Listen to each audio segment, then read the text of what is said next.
Dan berikut daftar manusia yang hidup dan tinggal di pohon.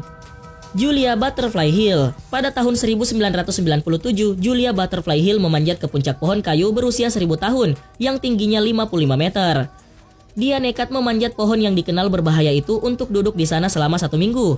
Hal tersebut ia lakukan untuk memprotes penebangan habis-habisan hutan redwood.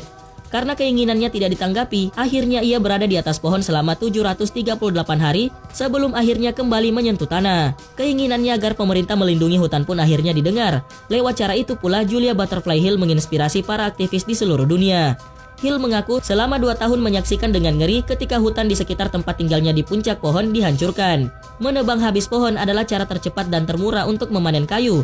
Setelah ditebang, area tersebut dibakar dengan napalm dan disemprot dengan herbisida. Setelah itu pohon itu ditanam kembali, tetapi para ilmuwan lingkungan sepakat bahwa praktik tersebut merusak area secara permanen. Banyak orang tidak tahu bahwa hutan redwood tidak dilindungi. Hill akhirnya turun setelah Pacific Lumber Company setuju untuk melestarikan hutan setinggi 61 meter di sekeliling pohon tersebut. Suku Korowai. Di Papua, Indonesia ada suku yang tinggal di atas pohon dan hidup terisolasi dari masyarakat kebanyakan. Konon suku ini tak hanya tinggal di pohon, tetapi juga mempraktikkan hidup kanibalisme. Mereka tinggal di sepanjang sungai Ndairam Kabur, Papua. Kebanyakan aksi kanibalisme yang mereka lakukan itu karena alasan balas dendam. Banyak manusia yang datang dari luar dianggap mengganggu sehingga mereka akan menghabisi orang asing yang datang ke sana. Ketinggian rata-rata rumah di sana adalah sekitar 10 meter dari tanah, tetapi beberapa di antaranya juga memiliki tinggi 35 meter. Suku Korowai membangun lantai rumahnya dengan sangat kokoh, sehingga setiap rumah dapat menampung sekitar 12 orang. Keluarga di sana hidup bersama dengan hewan peliharaannya. Ancaman terbesar suku Korowai tinggal di atas pohon adalah api. Setiap rumah memiliki lubang api sendiri. Agar pohon-pohon rumah mereka tidak terbakar, mereka merancang lantai potongan di setiap lubang api untuk keadaan darurat. Jugu Nangang A. Selama 4 tahun, Jugu Nangang A dari Kenya menjalani hari-harinya di naungan batang pohon karena ia tidak punya tempat lain untuk pergi. Dia berkata, hidup mengantarku ke sini. Alasan utama mengapa ia tinggal di pohon lantaran tidak ada bantuan dari pemerintah untuk lansia seperti dirinya. Ketika ditanya namanya atau dari mana asalnya, ia sering memberikan pernyataan yang tidak nyambung. Sepertinya dia tidak bisa mengingat detail hidupnya lagi, karena dia telah berusia 95 tahun. Ketika tinggal di pohon, ia kemudian ditemukan oleh seorang anak sekolah yang membawa kabar keberadaannya ke desa terdekat. Penduduk desa yang baik hati mulai merawatnya dengan segenap kemampuan mereka. Mereka membawa makanan, selimut, dan perlengkapan lainnya.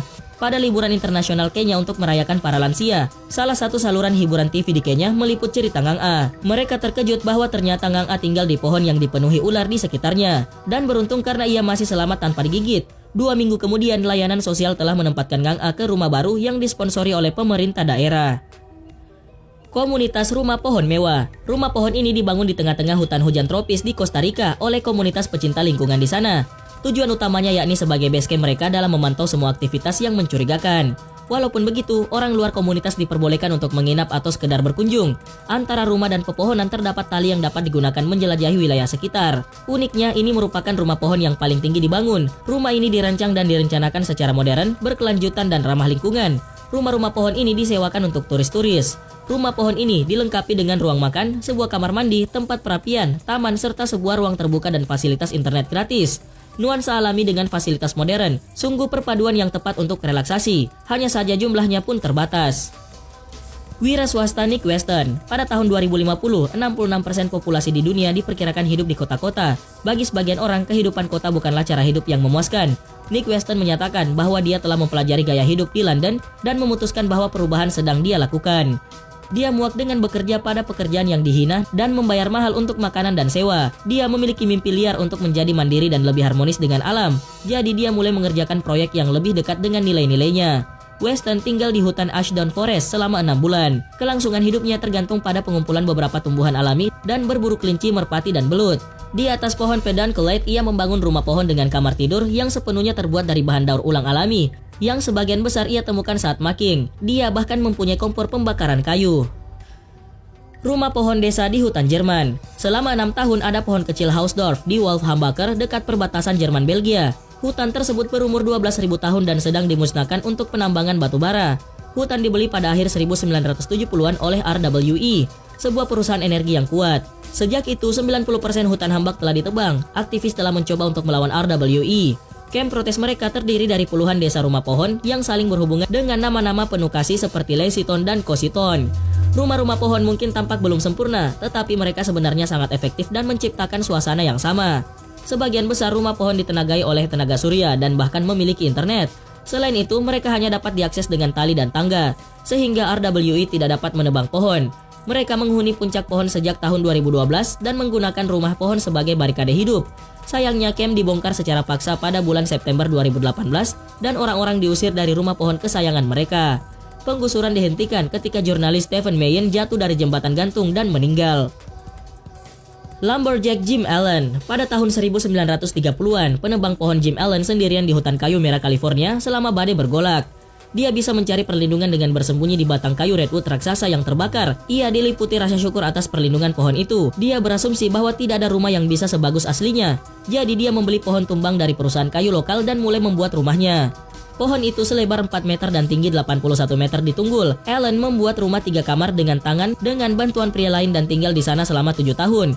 Dari luar terlihat seperti pohon yang ditebang. Di dalamnya senyaman mungkin. Mereka mengamplas dinding interior dengan tangan dan menggunakan mantel yang jernih untuk menyorot butir alami kayu merah. Cat udaya bahkan dipasang pada tahun 1940-an dan kulkas ditambahkan.